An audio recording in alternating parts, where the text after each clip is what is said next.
Ética y la reforma del pensamiento. Lo que les voy a leer a continuación hace parte de la transcripción de una conferencia dictada por el señor Edgar Morán sobre ética y globalización. Al hablar de ética y globalización, no podemos obviar la fuerte conexión que existe entre noción de desarrollo y de la globalización. Podemos considerar que el fenómeno de la globalización es un producto ocasionado por la aventura histórica de los países llamados desarrollados y que el proyecto de la globalización consiste en llevar a cabo un desarrollo federalizado.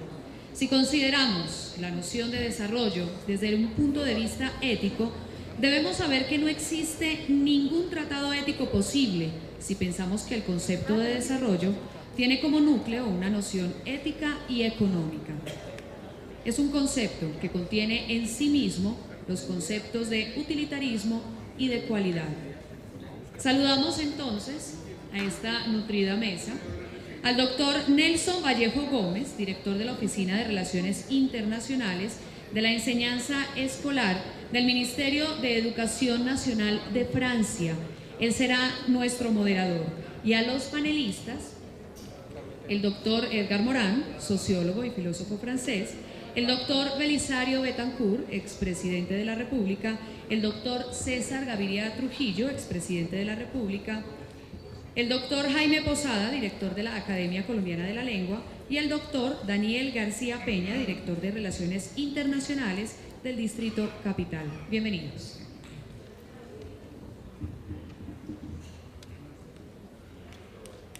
Buenas tardes. Hace 25 siglos, Siracusa estaba en guerra civil y los políticos llamaron a un filósofo a que les diera algunos consejos sobre el buen gobierno. Ese filósofo se llamaba Platón y los consejos que dio al político sobre el buen gobierno de la ciudad en plena guerra civil fueron sobre ética, sobre el comportamiento de sí, sobre el gobierno de sí mismo en el campo de batalla que las pasiones pueden convertir a un individuo. Tengo el honor de moderar una mesa en donde están presentes grandes políticos y un gran filósofo.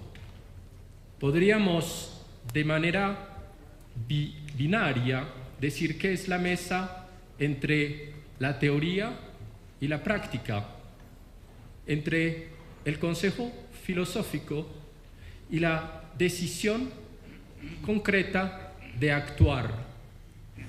Esa tensión entre la acción y la buena concepción de la acción es uno de los grandes desafíos.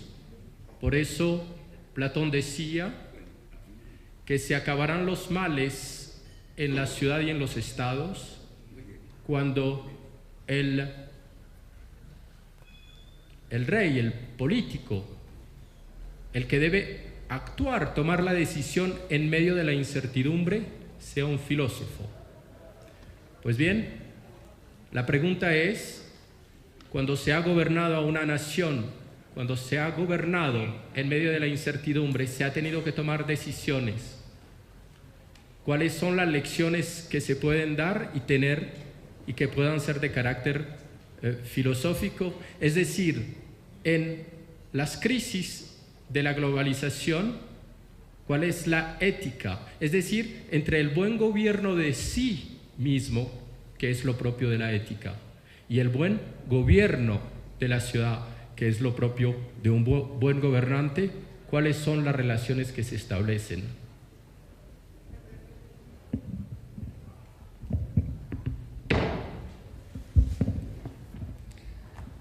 Muchas gracias, profesor Vallejo, profesor Morán, presidente Betancourt, Daniel, amigos Oscar Iván, Orlando Yepes, profesor Reynolds, Oscar. Yo pues le agradezco a al magistrado Marcos Velilla la invitación que me hizo a participar en este foro, primero que todo como un homenaje al profesor Morán, a quien todos tanto respetamos en Colombia, y él es testigo, creo, de cómo Colombia lo aprecia, lo quiere, lo respeta, en un tema que es sin duda extraordinariamente complejo, que es el tema de ética y globalización. Yo no voy a volver a los temas colombianos, voy a tratar de mirar un poco los temas de ética y globalización en un contexto global. Y voy a empezar a hacer compartimentos, que son un poco contra el pensamiento del profesor Morán, pero para pensar de todas maneras hay que hacer compartimentos.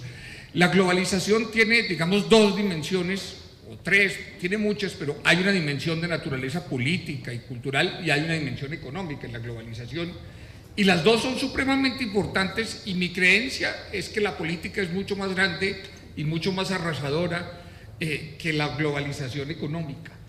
La globalización económica, hay alguna que es inevitable, pero hay otra que es gobernable y que es evitable.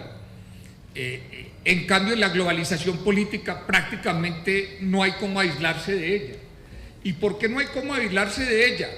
Porque la manera como ha evolucionado el mundo después del fin de la Guerra Fría y la manera como los medios de comunicación y las sociedades se han estado integrando a todas las otras sociedades, nos han hecho a nosotros todos prácticamente ciudadanos del mundo. ¿Y qué quiero decir con ciudadanos del mundo? Con ciudadanos del mundo quiero decir esto: a un colombiano le importa un caso de corrupción en Indonesia, o un caso de fraude electoral en Filipinas, o un caso de desconocimiento de un fallo judicial en Brasil, los ejemplos que usted quiera. Eso ya le duele a todo el mundo. Todo el mundo se siente con derecho de opinar sobre lo que pasa en los otros países, e inclusive de participar y de emitir opiniones fuertes y de reclamar a sus gobiernos y de influir a través de las organizaciones no gubernamentales. Y esa circunstancia de que todos nos estemos volviendo ciudadanos del mundo implican que hay una ética. ¿Para quién? Para los ciudadanos del mundo, que está en formación, que es muy compleja, en la que desde luego los occidentales siempre pretendemos imponer nuestros puntos de vista y queremos que sean aceptados, y yo hago parte de eso. A mí cuando me dicen que no, que la democracia es un valor occidental, pues no, yo no soy capaz de aceptar eso, como tampoco soy capaz de aceptar que el respeto por los derechos humanos es un valor occidental, no. Desde el punto de vista de la humanidad y de la sociedad en la que vivimos, tenemos que avanzar hacia unos valores, y lo que logremos va a depender de que esos valores sean comunes. Por ejemplo, en Latinoamérica, de manera creciente y después del fin de la Guerra Fría, empezamos a tener en términos políticos los mismos valores. Cuando estamos hablando de democracia estamos hablando de lo mismo, no de cosas distintas. En los tiempos de las dictaduras eso era una cosa allí como... Nada, hoy estamos hablando de lo mismo cuando decimos, o cuando estamos hablando de derechos humanos, estamos hablando de lo mismo y no de cosas distintas. Inclusive en economía empezamos a tener valores similares, ¿sí? Empezamos a hablar lenguajes similares al que hablan los europeos o los americanos. Ya no pretendemos ser como una ínsula, y la teoría de la dependencia y todo aquello que se dijo. De manera que eso nos está haciendo avanzar, para empezar, a una cosa planetaria de justicia social. Hay todo un desbordamiento, todo un avance hacia la justicia social. ¿Dónde? En todo el mundo, ¿no? Es lo que está pasando en África, es lo que está pasando en Asia. Cada cosa que ocurre sencillamente se vuelve un tema de todos. Y esa globalización política está generando cambios profundos en todas las sociedades, y sin duda es una parte fundamental de la globalización. La gente a veces quiere mirar la globalización solo desde el lado económico, pero se le olvida que hay un lado político que tiene unos efectos gigantescos y en el que nos vamos metiendo. Cuando la señora Diana, la esposa del futuro rey, o sea o no sea, se murió, todo el mundo se conmovió. ¿Por qué? Porque la tiene en el cuarto de la casa todos los días, la veía todos los días, se le vuelve un personaje familiar, es incapaz de ser indiferente, incapaz. cada fenómeno de carácter natural o cada desastre que antes eran noticias remotas y lejanas, se volvieron noticias que nos conmueven a todos los días. Uno a veces se sorprende de que aún en el exterior ciertas noticias de Colombia son más importantes que aquí, ¿no? Y pasa en todas partes. En América hemos visto casos impresionantes. O sea, el efecto que tuvo el alzamiento de Chiapas en el año 94 fue impresionante. Se volvió una noticia mundial que duró semanas y semanas y semanas en las primeras páginas, y pues sí, era un alzamiento nada similar a los problemas que a veces mantenemos por aquí, un problema que era muy localizado, que tampoco era tan violento, que era simplemente, y sin embargo se volvió una noticia descomunal. Y eso ocurre hoy con los indígenas. O sea, los derechos de los pueblos indígenas empiezan a ser un valor universal. Los derechos de las mujeres, todo lo que se llaman los nuevos derechos, los derechos de las mujeres, los derechos de las minorías sexuales o los derechos de cualquier grupo étnico, los derechos de los niños, todos esos derechos se están volviendo valores universales. Eso es la globalización, eso también es la globalización.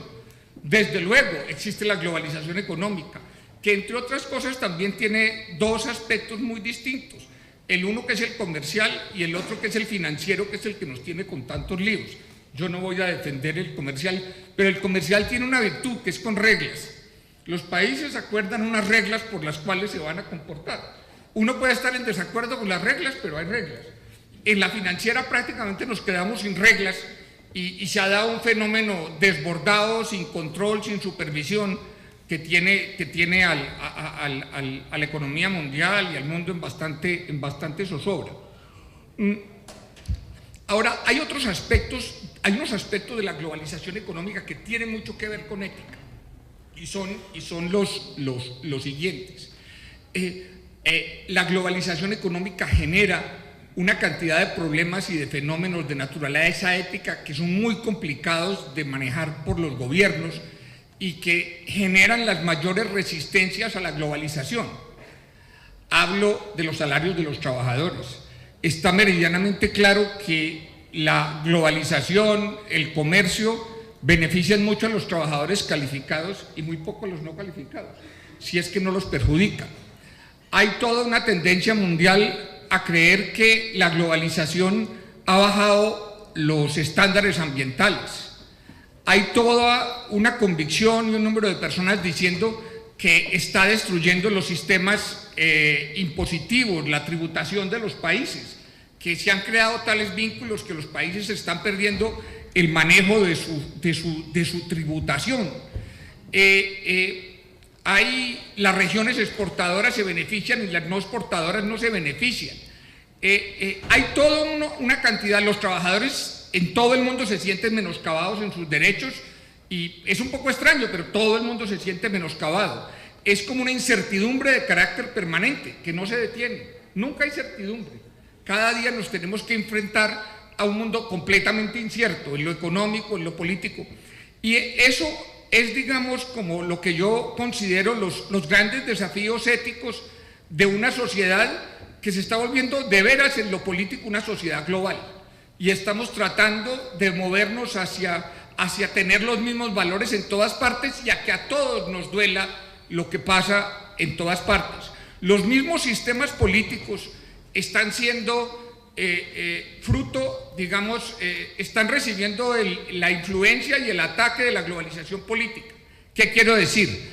Donde no hay contrapesos democráticos, donde el Ejecutivo tiene demasiado y concentra demasiado poder y desconoce el Legislativo o lo controla, donde el Ejecutivo trata de influir en el Poder Judicial, donde las autoridades no dan cuenta de sus actos, donde no hay elecciones justas, libres y transparentes, donde todos esos problemas que ocurren en este país o en este país o en este país nos incumben a todos, nos incumben absolutamente todos. Todo acto arbitrario que se cometa por una autoridad pública o privada se convierte en algo que ofende a los ciudadanos de todo el mundo.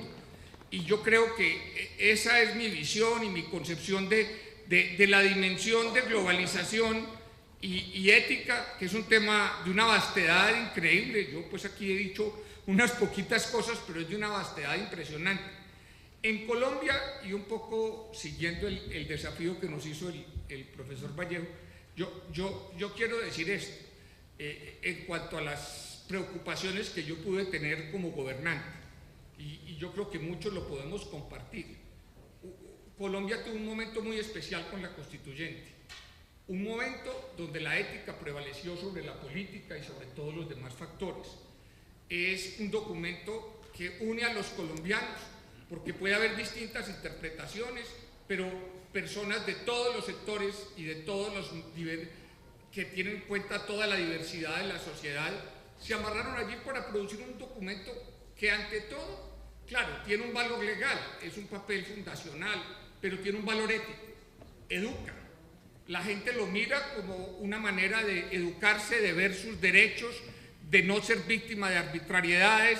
La tutela ha enriquecido mucho esta sociedad, y desde ese punto de vista, si a uno le preguntan, yo creo que avanzamos muchísimo desde el punto de vista ético de la sociedad colombiana, en una sociedad donde lo principal son los derechos y no las leyes, con todo lo importante que son las leyes, y espero que el presidente Betancourt no me vaya a regañar con esa concesión, pero la verdad es que eso es un poco lo que está detrás de la Constitución, que lo más importante en una sociedad es el respeto por los derechos, y que si las leyes son incompatibles con los derechos, prevalecen los derechos de la gente, y eso es lo que hemos estado tratando de construir, y eso está generando cambios en la sociedad colombiana desde el punto de vista de nuestros valores, de nuestra ética, porque ya no tenemos, digamos, diferencias sustanciales desde el punto de vista ético, nos unen esos valores. Hay gente que los interpreta distinto y obviamente hay radicalismos, pero cada vez más los colombianos nos acercamos a valores que están consagrados en la Constitución y que nos unen a todos. Termino allí.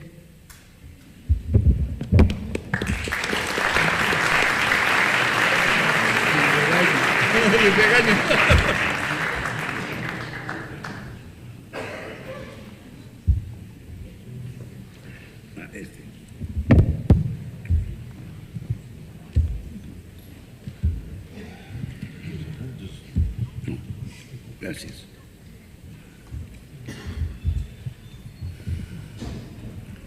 Esta mañana dijo el profesor Morán que dijo actualmente que la esencia de la democracia es la tolerancia, y yo estoy totalmente de acuerdo con él. Y el hecho de que yo no haya regañado al presidente Gaviria es un signo de tolerancia, inequívoco. Daniel no me va a regañar porque él está de acuerdo conmigo. Vamos del mismo lado. Como en un poema de Neruda, nosotros los de entonces ya no somos los mismos. Y yo creo que en la tolerancia hay una de las fundamentaciones, en realidad, de la aceptabilidad o inaceptabilidad de la política, de la política como quehacer para llevar los pueblos. Esta es una definición retórica que se me acaba de ocurrir, para llevar los pueblos a través de la historia en busca de la felicidad, más o menos, un tanto lírica mi definición. Esa tolerancia es la que enmarca la aceptabilidad de la política, porque envuelve el concepto de la diversidad. Está implícito en la tolerancia el concepto de diversidad de opiniones y de previa aceptabilidad de las opiniones que discrepan de la mía. Hace muchos años, un pequeño libro del Col de Milosz, el premio Nobel de Literatura de Polonia, que fue un gran poeta, escribió un libro para rebatir el marxismo-leninismo en Hungría. Y ese libro lo iniciaba con una pequeña anécdota, que es esta, que en la época en que no había carreteras, ni ferrocarriles, ni aviones, el Asia Media, llegaban las caravanas y paraban en una fonda para dejar descansar los caballos y la gente, por supuesto, y que había un mendigo en el momento a donde llegaban las caravanas, y ese mendigo les conversaba a los viandantes, y si el interlocutor le discrepaba un cierno al mendigo, este no le recibía dinero. Si le discrepaba con vehemencia, pretendiendo tener la mitad de la razón, le aceptaba y que le diera una propina. Ahora, que si pretendía tener el interlocutor del mendigo toda la razón, lo rehuía, decía, ese es un loco. Ahí, en esa anécdota contada burdamente, está la esencialidad de la democracia. Quiere decir que en materias políticas, económicas y sociales es aventurado pretender tener la totalidad de la razón, y si acaso se tiene, yéndole a uno muy bien, la mitad de la razón. Pero yo fui elegido presidente sin la mitad de los votos, apenas con una parte, porque las reglas de que hablaba el presidente Gaviria establecían esas dimensiones como patrones de comportamiento de las decisiones electorales. Y me ocurrió algo cuando estuve en el gobierno, y fue lo siguiente, que se relaciona un poco con la patria del profesor Morán, con la patria de la tolerancia, no obstante la revolución de 1789, pero la gran patria de los derechos del hombre. La tolerancia nace de ahí, a pesar de que esa utopía terminó. Un momento, voy para allá. No me hable el tiro, como decimos los villaristas. No es a pesar, no, es a consecuencia de que me ocurrió lo siguiente, que teníamos un problema con el Fondo Monetario Internacional, todos los gobiernos de la región. Algunos habían suspendido el pago de la deuda, nada menos que el Brasil, y que la Argentina, y que México, y que Venezuela. Colombia no había suspendido el pago de la deuda. Entonces me llama el presidente de la Madrid de México y me dice, hay un movimiento de países que quieren que México sirva de anfitrión para una reunión en torno de la deuda. Pero decía de la Madrid, quien acaba de morir, decía, yo no puedo servir de anfitrión porque nosotros acabamos de manifestar que no podemos pagar. ¿Por qué no sirves tú de anfitrión? Que ustedes están al día, Colombia está al día en el pago del principal y de los intereses. Y reuní el Consejo de Ministros y por unanimidad dijeron que no era aconsejable ni prudente que Colombia sirviera de anfitrión. Pero antes de que César Gaviria lo diga, habló inmediatamente después de Gaulle. De Gaulle era Betancourt. Y dijo, pues hacemos el Congreso en Cartagena. Cartagena deroga muchas vicisitudes y deroga muchas contradicciones. Hacemos el Congreso en Cartagena, pero para pagar, para ver cómo pagamos, no para no pagar. Y acordamos unas fórmulas, y esas fórmulas, un poco condimentadas por nosotros, la huerta casera y la vaca lechera, las llevamos al Fondo Monetario Internacional, en donde despachaba, como todopoderoso, un francés que no parecía discípulo de Karl, no, arrogante. Se llamaba Jacques de la Rosière, director del Fondo Monetario Internacional. Le presentamos la fórmula colombiana Aquí hay algunos de los autores de esa fórmula, una fórmula para resolver el problema, de nuestro propio problema y en general de la deuda. Era una fórmula muy bien elaborada, muy persuasiva, muy técnica, con buena cosmética, y el hombre de la Rosier se negaba rotundamente. Entonces yo finalmente apelé a mi lírica, que ha sido un tanto vilipendiada por algunos tecnócratas como el presidente Gaviria. Entonces le dije, señor de la Rosier, de manera que porque este modelo nuestro, que es técnicamente aceptable, no corresponde con el modelo matriz del Fondo Monetario Internacional, por eso es inaceptable. O sea, usted es de la doctrina aristotélica y escolástica del Magister Dixit. Pues yo no lo soy, a pesar de que me eduqué en un seminario en griego y en latín. No lo soy. El Magister Dixit no, la razón dice. Y vamos al imperio de la razón. Y le dije, le voy a poner un ejemplo. Hace por ahí siglo y tanto, en Francia, se presentó una convocación de pintores y se presentaron varios centenares de pintores. La academia rechazó muchos de ellos porque no se ajustaban a los cánones de la casa matriz de la academia, como lo está haciendo usted, señor de la Rosier, con el Fondo Monetario Internacional. Algunos de esos pintores rechazados montaron una exposición en la sede del frente. Se llamaban Cézanne, Matisse, Degas, Renoir, y esos fueron los que triunfaron, no los de la academia.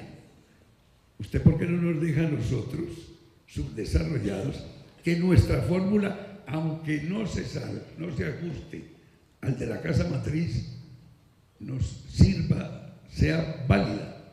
El hombre se puso pálido y yo también.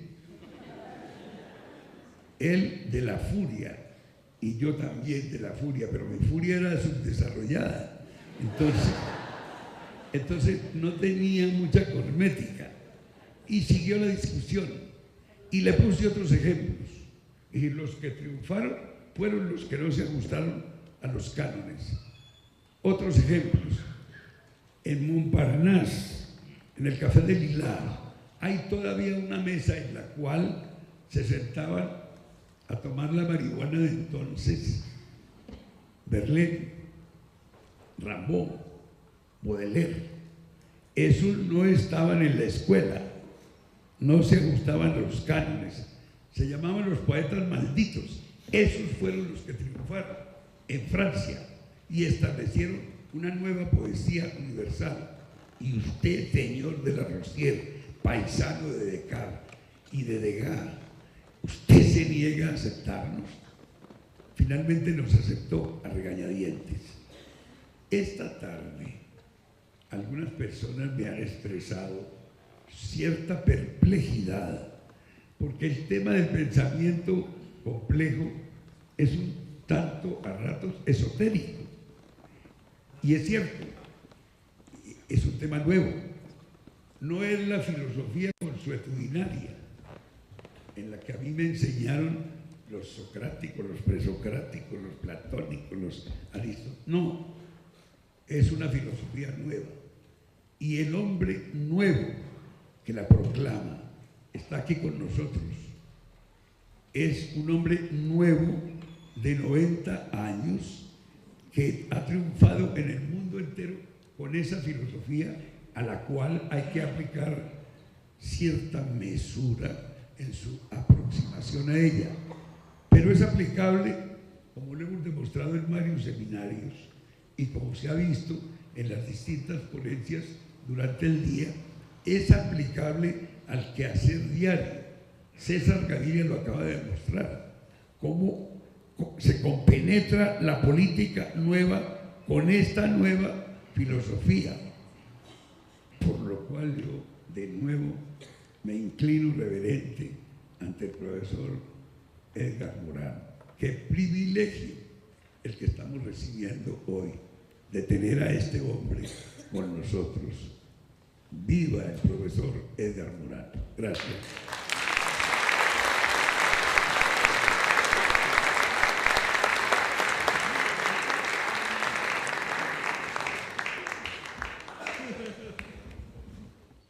La ética y la reforma del pensamiento. Lo que les voy a leer a continuación hace parte de la transcripción de una conferencia dictada por el señor Edgar Morán sobre ética y globalización. Al hablar de ética y globalización, no podemos obviar la fuerte conexión que existe entre noción de desarrollo y de la globalización. Podemos considerar que el fenómeno de la globalización es un producto ocasionado por la aventura histórica de los países llamados desarrollados y que el proyecto de la globalización consiste en llevar a cabo un desarrollo federalizado. Si consideramos la noción de desarrollo desde un punto de vista ético, debemos saber que no existe ningún tratado ético posible si pensamos que el concepto de desarrollo tiene como núcleo una noción ética y económica. Es un concepto que contiene en sí mismo los conceptos de utilitarismo y de cualidad. Saludamos entonces a esta nutrida mesa al doctor Nelson Vallejo Gómez, director de la Oficina de Relaciones Internacionales de la Enseñanza Escolar del Ministerio de Educación Nacional de Francia. Él será nuestro moderador. Y a los panelistas, el doctor Edgar Morán, sociólogo y filósofo francés, el doctor Belisario Betancourt, expresidente de la República, el doctor César Gaviria Trujillo, expresidente de la República, el doctor Jaime Posada, director de la Academia Colombiana de la Lengua, y el doctor Daniel García Peña, director de Relaciones Internacionales del Distrito Capital. Bienvenidos. Ustedes pueden convertir a un individuo. Tengo el honor de moderar una mesa en donde están presentes grandes políticos y un gran filósofo. Podríamos de manera binaria decir que es la mesa entre la teoría y la práctica, entre el consejo filosófico y la decisión concreta de actuar. Esa tensión entre la acción y la buena concepción de la acción es uno de los grandes desafíos. Por eso Platón decía que se acabarán los males en la ciudad y en los estados cuando el rey, el político, el que debe actuar, tomar la decisión en medio de la incertidumbre, sea un filósofo. Pues bien, la pregunta es, cuando se ha gobernado a una nación, cuando se ha gobernado en medio de la incertidumbre, se ha tenido que tomar decisiones.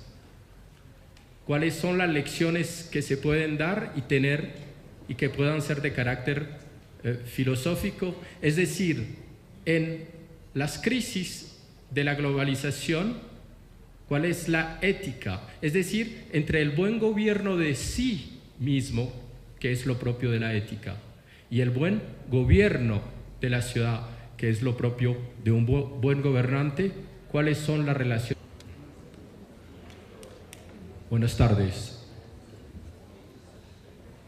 Hace 25 siglos, Siracusa estaba en guerra civil y los políticos llamaron a un filósofo a que les diera algunos consejos sobre el buen gobierno. Ese filósofo se llamaba Platón y los consejos que dio al político sobre el buen gobierno de la ciudad en plena guerra civil fueron sobre ética, sobre el comportamiento de sí, sobre el gobierno de sí mismo en el campo de batalla que las pasiones